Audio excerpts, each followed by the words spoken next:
UFC President Dana White confirmed at the weekend that UFC 290's co-main event will see Robert Whitaker enter the Octagon against South Africa's Dricus Stillknocks du Plessis. Now, the winner of the match will get a title shot and step into the ring against UFC middleweight champion Israel the Last Style Bender Adesanya. I am honored to be joined by the man himself, Dricus Stillknocks du Plessis. This hour, a very good afternoon, Dricus. Always great to be talking to you. How do you feel after Dana White made the announcement, and especially considering that you are the rising star in the middleweights division, Dricus? Hey, thank you for having me. Feeling absolutely amazing. It feels, it's all, we always feel like, that's what we're working towards. That's the goal. And I always knew it was coming, but, as soon as it comes, it feels like it's a real moment. And I'm absolutely honored and proud to be representing South Africa on the biggest stage of the world and finally getting that opportunity to bring a belt home. Robert Whitaker returns to the ring. Of course, he's the second best ranked in the middleweight division, according to paper at the moment. He's lost twice to Israel Adesanya. Does this in any way change or affect your preparations for UFC 290, Dricus?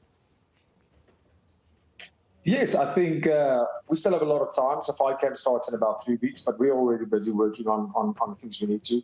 Big thing is fighting a guy like Israel Adesanya, who is mainly a striker. It's a little bit different, but, Robert Whitaker being a bit more all-around.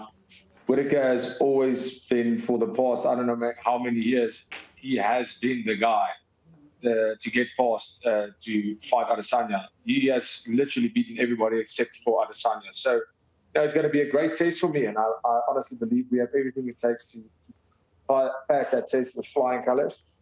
And at the end of the day, winning the fight and bringing it home.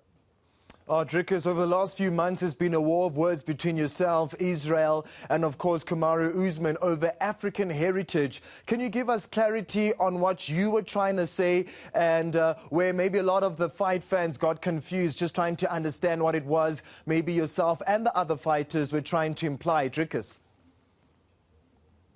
Yeah, I mean, there's nothing really to get confused about. It's a simple thing. I am the only African fighter that's residing in Africa, training in Africa, and fighting out of Africa. So I don't know how people mistake that in any way. We are all from Africa, that is a fact. But at the end of the day, there's only one of us who resides in Africa, who trains in Africa, and fights out of Africa. Wow, love that, Dricus. Said like a true proud African, as you just mentioned there, Stillknocks. It's important to also note that your feud is growing in popularity, against Adesanya. Is this the year we're going to see the reign of the king in the middleweight division come to an end at the hands of Stillknocks? Absolutely, that's the goal at hand. Ever since we started, ever since my debut at the UFC, that's what we said. That's what we said. 2023 is the year we want to bring that belt home, and we have one last hurdle in Robert Whitaker. It's a big hurdle, but we will be ready to take. We will be ready to put on a performance of a lifetime. Fantastic, Dricus. Thank you very much for your time. We have run out of time, and we do wish you all the best for UFC 290. That's a South African middleweight fighter, Dricus du Plessis, ahead of his fight against Robert Whitaker, just one step away from that title shot against Israel, the Last Style Bender Adesanya.